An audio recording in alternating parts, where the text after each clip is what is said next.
Le groupe Connect, expert en recrutement intérimaire. Rejoignez les 35 agences du groupe Connect pour des opportunités de carrière partout en France. Le groupe Connect présente Sud Radio, Destin de femme, Judith Belair. Bonjour à toutes et à tous, bienvenue dans Destin de femme sur Sud Radio pour cette dernière de la saison. Alors dans Destin de femme aujourd'hui, c'est une spéciale prix Destin de femme Sud Radio pour le lancement de l'ONG avec la gagnante de la saison 2024. Alors tout d'abord le jury, nous sommes avec notre partenaire, le cofondateur de Evoque Collection, Emmanuel Sauvage, Patrick Roger, le boss de Sud Radio. On est aussi avec Valérie Pérez-Enouchi qui a écrit le livre Destin de femme qui est à l'origine de ce beau projet qu'on développe, et puis évidemment notre chère gagnante. Alors juste avant de la dire, je vais quand même aussi remercier et embrasser Cécile de Ménibus qui a voté également, Virginia Persol qui est à la tête du BRAC, et puis Eric Haddad, le PDG de Connect Travail Temporaire, sans lequel on n'aurait pas pu faire tout ça. Alors la grande gagnante, vous l'attendez chers auditeurs, chères auditrices, la voilà. C'est la grande reporter et journaliste d'investigation au Figaro Magazine, Nadjet Cherigui. Nadjet Cherigui, vous êtes une habituée des immersions en profondeur dans des milieux difficiles et dangereux, et vous le faites bien, on va en parler. Bienvenue à tous dans Destin de femme. Alors c'est parti. Alors, cher jury, bonjour. Alors, déjà, Patrick Roger, bonjour. Vous êtes président du jury de Sud Radio. Bienvenue. Quel honneur. Président de Destin de Femmes. Ensuite, Emmanuel Sauvage, vous êtes cofondateur du groupe Evoque Collection, je l'ai dit, de très beaux lieux parisiens, et pas que d'ailleurs. Ça se développe à Madrid, à Venise et dans plein d'autres endroits. Voilà. Valérie Pérez, quand même, bonjour aussi. Bonjour. Ma chère associée. Oui, absolument. Et initiatrice du mouvement Féminisme Positif, c'est important de le dire. Alors, qu'est-ce que c'est le féminisme positif en quelques mots, Valérie Pérez? Alors écoutez, le féminisme positif, c'est de se dire que pour arriver à une égalité de dignité entre les hommes et les femmes, eh bien on doit être accompagné par les hommes. Donc ça va peut-être vous choquer ce que je vais vous dire, mais pour nous, les féministes radicales, elles sont exit, elles sont complètement disqualifiées. Et aujourd'hui, pour arriver à justement une égalité et pour arriver à justement essayer de faire en sorte que on ait une vraie parité et au niveau des salaires et au niveau des différents emplois qui peuvent être aussi bien tenus par des hommes que des femmes, eh bien on pense qu'aujourd'hui il y a des hommes qui sont complètement solidaires à notre cause, qui se sentaient jusque-là exclus parce que quand il y avait une souffrance de femmes, eh bien ils n'osaient pas dire qu'eux aussi ils étaient touchés par cette souffrance parce qu'ils pensaient qu'ils n'avaient pas leur place. Et donc ces hommes-là, ils sont nombreux, donc quelque part on ouvre des portes qui étaient déjà ouvertes et on se rend compte que c'est extrêmement fédérateur. Donc le féminisme positif, c'est ça. Et c'est vrai que c'est la conclusion que j'ai tirée quand j'ai rencontré toutes ces femmes dans le monde entier. Donc ces témoignages que je raconte dans le livre. Et en fait, on est complètement... on se sent complètement emmené par les histoires de ces femmes parce que les problématiques des femmes sont universelles, quel que soit le pays dans lequel on est. Donc nous, aujourd'hui, on est en France, un pays républicain où il y a énormément de liberté, où on a pu réfléchir sur des lois. Donc on a beaucoup de chance et c'est notre devoir, notre travail de parler des souffrances de ces femmes qui sont encore trop silencieuses. Donc c'est vrai qu'aujourd'hui, vous l'avez dit Judith, il y a eu le livre, il y a une pièce de théâtre. Aujourd'hui, on est là avec vous. Merci à vous de nous accompagner dans ce beau projet. Et moi, je suis ravie parce que finalement, c'est Nadjet aujourd'hui qui va recevoir le prix, mais on va aussi le donner à toutes ces femmes. Toutes ces femmes qui ont fait l'émission et qui sont engagées aussi, incarnées dans leur vie, effectivement. Absolument. Alors justement, pour rebondir sur ce que dit Valérie Pérez, Patrick Roger, vous soutenez Destin de femme depuis le début, parce que c'est grâce à vous aussi qu'on a pu avoir l'antenne sur Sud Radio. Pourquoi? Qu'est-ce qui vous a interpellé justement dans cette idée? Ce qui m'a interpellé, c'est qu'aujourd'hui, alors qu'il y a un clivage et souvent certains ont envie d'enfermer les hommes et les femmes dans différents camps. Là, cette émission, c'est un trait d'union entre les deux. Donc ça, c'est le premier aspect qui est très positif. Le deuxième aspect, c'est que à travers Destin de femme, on voit qu'il y a des histoires douloureuse, mais pas que douloureuse, aussi joyeuse, audacieuse surtout, parce que l'audace sourit à ces personnes qui ont tendance à innover, à entreprendre, à aller sur le terrain quand il s'agit de journalisme, comme on en parlera en fait tout à l'heure, à ouvrir des portes. Et c'est important de donner la parole à ces femmes pour qu'elles nous expliquent et qu'elles nous fassent part de leur récit de vie. Pourquoi elles ont engagé telle action ou telle autre sur le terrain? Qu'est-ce qui les a amenées à œuvrer pour une action, pour pour quelque chose qui leur semblait en fait positif, mais qui était souvent difficile à mettre en lumière. Et à travers Destin de femme, c'était exactement ça. Et ça, évidemment, ça devait être sur Sud Radio, où on a envie de, malgré les clivages et les débats qui existent, on a envie de faire du lien à partir du moment où on respecte certaines valeurs, et les valeurs, comme le disait en fait à l'instant Valérie, républicaines. Ouais, c'est ça. Et vous, Emmanuel Sauvage, aussi, vous soutenez Destin de femme amplement, on peut le dire. Justement, ces femmes incarnées dont on parle, et cette alliance entre les genres, en fait, ça aussi, c'est quelque chose qui résonne chez vous. Hein. Oui, parce que pour moi, c'est vrai qu'il est, je ne comprends pas ce clivage finalement, où justement quand on veut mettre les hommes contre les femmes, ou les femmes contre les hommes, en fait, on doit tous vivre ensemble. Pour moi, dans le travail, en tout cas, je ne comprends même pas qu'il puisse y avoir une différence entre une femme ou un homme, puisque de toute façon, c'est la compétence qui compte, que ce soit un homme ou une femme, c'est pour moi totalement égal. Et donc, c'est vrai que ce destin de femme, c'est positif, et du coup je trouve qu'on a besoin de ça, et je déteste les clivages, et c'est vrai qu'on peut voir que c'est très très vite souvent clivant, et que ça n'a pas à l'être, puisqu'on doit vivre ensemble et on vit ensemble, et que les uns apportent aux autres, que les hommes apportent aux femmes, les femmes apportent aux hommes, et qu'on doit tous être ensemble. Et alors vous, justement, Nadjat Chérigui, ce clivage, vous avez pu aussi le constater, on imagine, sur le terrain, hein, parce que vous êtes quand même beaucoup en grand reportage dans des zones pas toujours très simples. Donc justement, créer le lien entre ces genres, finalement, c'est pas un peu enfoncer une porte ouverte? Qu'est-ce que vous en pensez? Puisque ce sont des genres qui sont déjà alliés, quoi, finalement. On peut pas faire sans les autres. Oui, c'est vrai. Moi, d'ailleurs, sur le terrain, j'ai pas d'obsession féministe. Je suis une femme engagée depuis toujours, même bien avant d'être journaliste. Ça m'anime aussi sur le terrain, mais de façon un peu pas militante. Je fais mon travail comme je respire.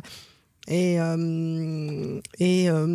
j'ai toujours. Vous êtes journaliste avant d'être femme, ça vous le dites souvent quand même, Nadjat. Ouais, hein, ça je important. le dis. Et je fais mon travail presque toujours en réaction. J'ai toujours été un peu animée de cette colère positive, c'est-à-dire que quand il se passe quelque chose qui me révolte, je vais voir, je vais témoigner.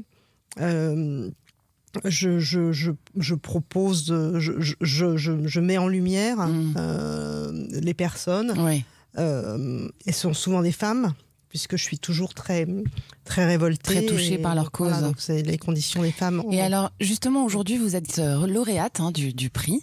Destin de femme, merci, vous avez gagné. D'ailleurs, vous avez gagné plutôt lundi dernier. Hein, mais là, on est dans l'émission aujourd'hui. Et du coup, en fait, le fait d'avoir un prix qui récompense votre engagement comme ça sur le terrain en tant que femme, hein, parce que ça, il faut le souligner, alors que c'est pas un sujet chez vous. Est-ce que c'est pas un peu dichotomique finalement? Qu'est-ce que ça vous fait comme effet déjà? Il a fallu que je comprenne, c'était tout un process, puisque effectivement il a fallu que j'allie les deux pour comprendre, puisque effectivement je suis tellement convaincue d'être d'abord une journaliste, il y a un côté presque asexué, donc et en face il y avait d'autres femmes engagées, combattantes, etc., qui sont des féministes au sens le plus proche du terme, hein. Et après tout, pourquoi pas, puisque ça me donne l'occasion de le partager non seulement avec celles qui font partie de ces destins de femmes, mais aussi, et j'y pensais hier, à toutes ces femmes que j'ai rencontrées sur le terrain depuis 15 ans, qui ont partagé leurs histoires, leurs épreuves, leurs combats. Et en fait, je suis un peu le relais. C'est pas moi, c'est toutes. Et c'est un peu comme ça qu'on est et qu'on pense ici. C'est tout ensemble et tous ensemble. C'est ça, tout et tous ensemble. Et d'ailleurs, pour rebondir, Valérie Pérez, expliquez-nous pourquoi vous avez choisi Nadjat, vous. Pourquoi c'est important de marquer son destin comme ça à elle, Nadjat Chérigui? Parce que quelque part, ça a été un coup de cœur, dans le sens où j'ai adoré ses reportages, j'ai adoré la plume, j'ai adoré les angles. Et surtout, je connais ce métier. Pour avoir été sur le terrain de nombreuses années, je sais quels sont les risques. Aussi, je sais comment on travaille, je sais les difficultés.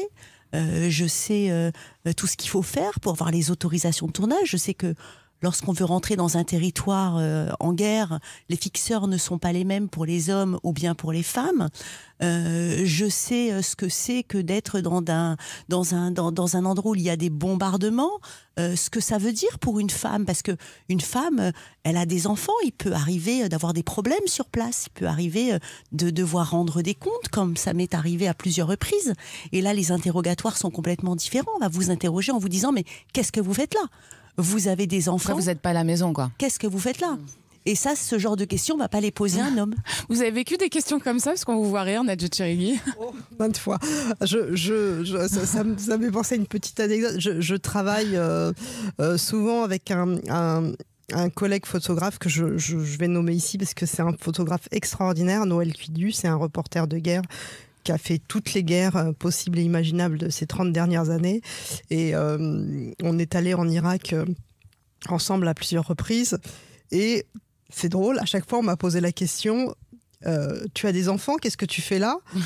Alors je réponds, bah oui, j'ai une fille, mais bon, ça va. Mais lui, il en a 4, tu lui as pas posé la question. Vous avez envie de réagir, Emmanuel Sauvage ? Je suis très surpris, oui, en effet, puisque bon, il y a le rôle de maman, mais c'est un job en fait. Donc c'est vrai que parfois ça me paraît quand même extrêmement pour qu'on lui pose la question aux femmes et pas aux hommes. Oui. C'est vrai qu'il y a la filiation mère-enfant, mais il y a aussi père-enfant. Donc c'est vrai que j'ai du mal à comprendre cette différence. Et c'est vrai qu'il y a quand même pas mal de grands reporters, on en connaît plus pas mal de femmes finalement, donc c'est un métier qui doit être aussi captivant. Ouais, c'est un métier mixte, c'est clair. Patrick Roger, justement, qu'est-ce que par rapport à ce positionnement des femmes sur le terrain ? Oui, alors ça a éclaté il y a une trentaine d'années à peu près, 20-30 ans, où il y a eu des journalistes femmes reporters et grands reporters. Auparavant, il y en avait très très peu, en tout cas sur les lieux de conflit, sur les terres de conflit, et là où se rend effectivement Nadjet, parce qu'elle va à chaque fois sur des terrains très dangereux. Oui, aujourd'hui, c'est un peu facile de se dire oui, on n'a pas cette question à se poser par rapport à des enfants et tout.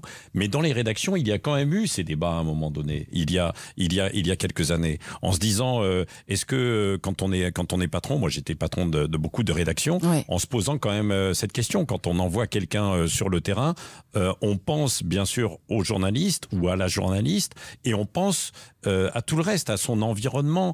Donc il faut quand même en avoir conscience. Donc c'est pas tabou de s'être posé, je pense la question. Et est-ce c'est que vous d'autant plus remarquable réfléchissez différemment, vous, justement ? Est-ce que vous réfléchissez différemment quand vous envoyez une femme ou un homme ? Non, sur le moi, non, c'est une question plus maintenant, pas... mais c'est vrai qu'il y a une vingtaine d'années, probablement que ça me traversait davantage l'esprit, parce que j'avais cette notion de responsabilité de qui on envoie sur le terrain, surtout quand ce sont des terrains dangereux. Je me souviens en Afrique, on parlait de l'Irak tout à l'heure, et de beaucoup d'autres pays où quand il y a des conflits et des guerres, il n'y a pas besoin d'ailleurs non plus d'aller très loin. Parfois, il suffit d'aller au bout de la rue pour rencontrer la difficulté et le danger. Mais c'est vrai que c'était une question. Et j'ai vu face à cela, face à ces interrogations, il y a quelques années, des jeunes femmes, très déterminées, disant mais moi je veux aller sur le terrain pour expliquer ce qui se passe, pour montrer,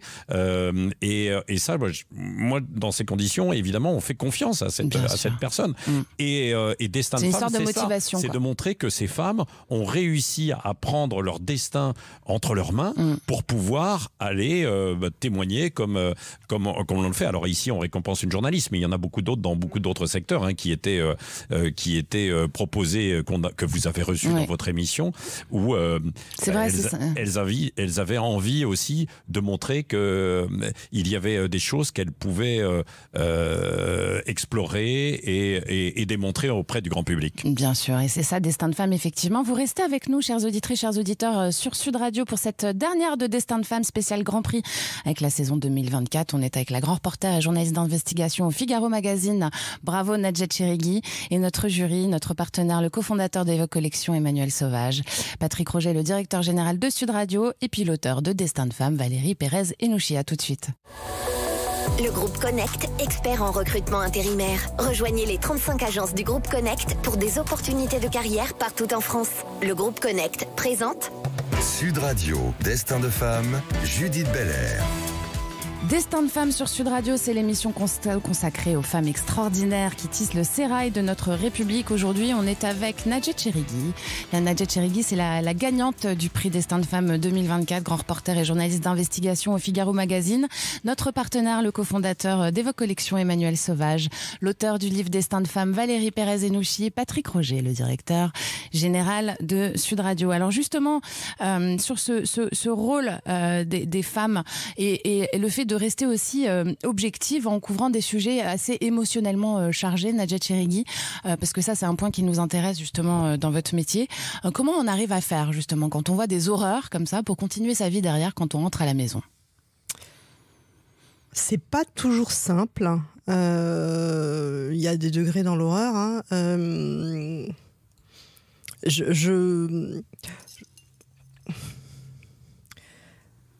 On souffre. Non. On souffre, on pleure, ça m'est arrivé de craquer. Dans mon cas, rentrer et écrire, ça m'aide. Donc en fait, le fait de sortir ce que vous avez vu par l'acte de création, voilà. En fait. Je suis dans mon rôle, la finalité c'est d'écrire et de mettre en lumière. Donc ça m'aide, mais on sort jamais vraiment indemne. Au fil des ans, je vois que ça abîme parfois un peu, mais c'est comme ça. Et puis je suis une personne sensible. Mais est-ce que c'est autrement. pas aussi parce que finalement c'est un choix, c'est une passion, et que c'est un métier qui vous dépasse finalement presque, j'ai envie de dire, comme c'est presque une route que vous vous êtes donnée sans avoir le choix, quoi. Hein, c'est ça. Ça me dépasse absolument, c'est exactement le terme. Et je me fais même violence parfois parce qu'il y a des sujets qui m'interpellent. Comme je vous le disais tout à l'heure, je choisis mes sujets presque en réaction. Il y a quelque chose de terrible, j'entends quelque chose comme cette histoire d'un village au fin fond de la Hongrie, où j'entends que le village est dirigé par un groupe néo-nazi et que on organise des camps de travail pour les Roms, et je me dis c'est pas possible, et en fait j'y vais et parce que j'ai besoin de voir, j'ai besoin de comprendre, ouais.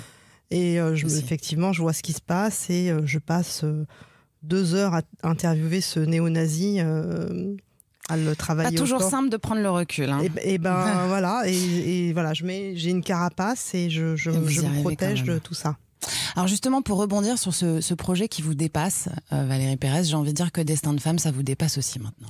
Ah oui, complètement. Ouais. C'est-à-dire qu'au départ, lorsque je voyageais et que j'ai rencontré ces femmes, j'ai écrit leurs histoires, mais je pensais pas du tout éditer un livre.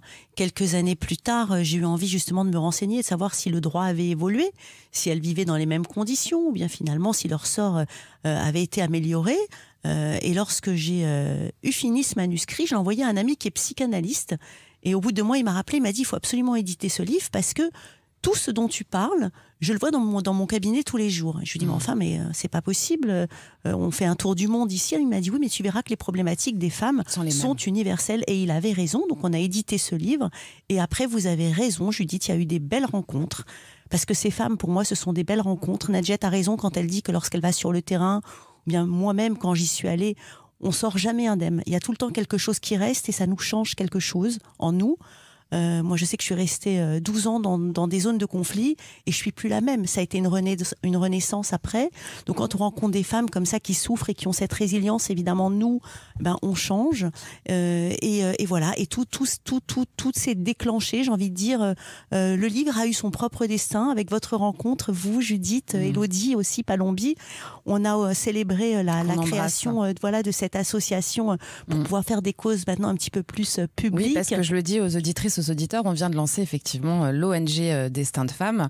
Tout ça appuyé par le patron de ma radio, voilà. Patrick Roger ici présent, Emmanuel Sauvage aussi. Et juste un petit mot, Patrick Roger, sur ces femmes justement. En fait, le mouvement du féminisme positif, on l'a dit, ça lie au lieu de cliver. Dans une société comme on la connaît actuellement, où les extrêmes sont en train de prendre le pouvoir, en tout cas excitent les gens et on le voit beaucoup. Le fait de vouloir créer le lien au lieu de rentrer dans ce clivage permanent, c'est aussi important, ça. Oui, c'est un vrai surtout, rôle. Ce sont des histoires qui sont inspirantes. Au moment où on rencontre beaucoup de difficultés, tous les portraits de femmes qui apparaissent dans Destin de femmes sont pour cela exemplaires, quoi. Ouais. Montrer que dans une situation qui est difficile, tendue, un destin qui n'était pas complètement choisi et qui emmenait sur peut-être une impasse, eh bien il y a la possibilité de s'en sortir, quoi.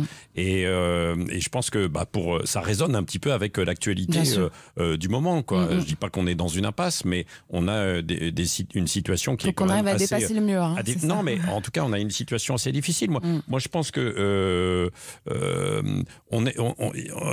le pire est toujours devant nous, mais évidemment, on peut l'éviter, quoi. Donc, quelles que soient les opinions politiques, ça, évidemment, on va surtout pas faire de politique là aujourd'hui. Mais en revanche, on peut s'inspirer et on a tous besoin de modèles, d'exemples pour conduire un peu son chemin. Bien et sûr. c'est ça, Destin de femme. Bien sûr. Et ça, Emmanuel Sauvage, je dis quand même quelques mots sur la manière dont vous gérez votre groupe, justement, et notamment son recrutement. Je vous ai déjà entendu dire qu'en fait, au recrutement, ce que vous regardez, c'est pas forcément le CV ou l'expérience. Ce que vous allez regarder, c'est la personne, comment elle se positionne, comment elle s'incarne, ce qu'elle dit d'elle-même, ce qu'elle dit physiquement et comment elle s'adresse à vous aussi, si elle est engagée en fait dans son poste, tout simplement. Ça peut être n'importe qui. Pour moi, ça peut être n'importe qui. Et pour revenir sur tout ça, je pense que chacun est aussi libre de son destin. C'est-à-dire qu'on crée son destin de toute façon. Parfois, c'est plus compliqué. On est quand même en France, dans une zone quand même, par rapport à d'autres pays, on se plaint toujours. Rien ne va, mais je pense que certains devraient aller un petit peu plus loin, parce que je pense qu'il y a des choses qui sont beaucoup plus graves ailleurs. Mais c'est vrai que chacun crée son destin, j'ai une petite anecdote qui me revient là. On a racheté un hôtel, donc qui est fermé pour plusieurs années pour travaux. Ouais. Et puis il devait rester 6 employés. Chacun est venu dans mon bureau du sud de la France. Il y en a, ils étaient jamais venus. Et j'ai une anecdote parce que normalement j'étais les 5 à aller être licenciés pour licenciement économique. Et là, j'ai une femme de 54 ans qui faisait les petits déjeuners de cet hôtel. Elle est arrivée justement, me dit j'étais chez le coiffeur avant, je suis stressée et tout. Et là, elle connaissait tout du groupe. Elle connaissait tout. Elle avait tout appris et elle s'est créée son poste. Donc c'est-à-dire, par exemple, là, c'est un exemple concret. C'est elle-même qui a trouvé des solutions, qui a trouvé une solution pour qu'elle reste. Elle m'a donc donné une fonction. Elle s'est trouvée une fonction. Et du coup, j'ai trouvé justement, je me suis dit, c'est quand même hyper agréable, voilà, une femme qui trouve justement qui a trouvé son destin en se disant, parce qu'on lui a proposé de revenir à Paris, donc vivant dans le sud, c'est pas forcément très agréable comme situation, et elle a trouvé son poste. Elle dit, mais j'ai une proposition à vous faire. Ouais. Et justement, je pense qu'on y est aussi. Chacun peut être aussi de plus ou moins et maître de son destin et créateur de son propre destin. Il faut toujours se battre, qu'on soit un homme, une femme. Il faut se battre pour être fort de conviction. Donc finalement, ça c'est une question que je peux vous poser à tous, mais puisque vous incarnez tous chacun vos routes, Valérie Pérez, finalement, s'incarner dans sa route par le désir de faire, par la passion, finalement ça permet d'aller le plus loin qu'on veut, quoi. Je crois que c'est ça en fait le vrai moteur, c'est la passion, c'est l'amour. C'est vrai que depuis que justement on fait ces représentations de Destin de femme dans différentes localités en France, le fait de se rapprocher comme ça des gens, d'être accompagné par des acteurs et des actrices majeures qui lisent ces témoignages, eh bien cette passion là, cet amour, c'est ça qui nous amène loin. Et ça nous donne des émotions qui sont incroyables, uniques. Et je vous félicite, Emmanuel, parce que c'est vrai que vous essayez de trouver le meilleur potentiel chez les gens, ce qui n'est pas le cas, parce qu'on s'appuie souvent sur un CV, alors qu'il y a des femmes et des hommes qui sont capables de faire plein de choses, mais on ne leur donne pas la chance. Et on va dire bravo à Nadja Tcherigui, quand même, pour son prix Destin de femme, pardonnez-moi. Bravo, c'est Nadja, important de le dire, notre prix Destin de femme 2024. Bravo. 2-3 petits mots, parce qu'on va bientôt se quitter. Chacun, si vous aviez un souhait. La paix dans le monde. C'est un bon souhait. Emmanuel Sauvage. Aucun clivage. Nadja Tcherigui, votre souhait. Une société apaisée. Et vous, Patrick Roger? Que Destin de femme continue. Eh ben, c'est ça, longue vie à Destin de femme qui vient de lancer son ONG. Merci à tous pour votre fidélité à la première saison de Destin de femme. Merci Emmanuel Sauvage de nous accueillir dans ce magnifique lieu qui est le Brac, l'hôtel Brac à Paris. Et puis nous, on se retrouve à la rentrée. Je vous embrasse. Sud Radio, Destin de femme, Judith Belair. Avec le groupe Connect, expert en recrutement intérimaire. Rejoignez les 35 agences du groupe Connect pour des opportunités de carrière partout en France.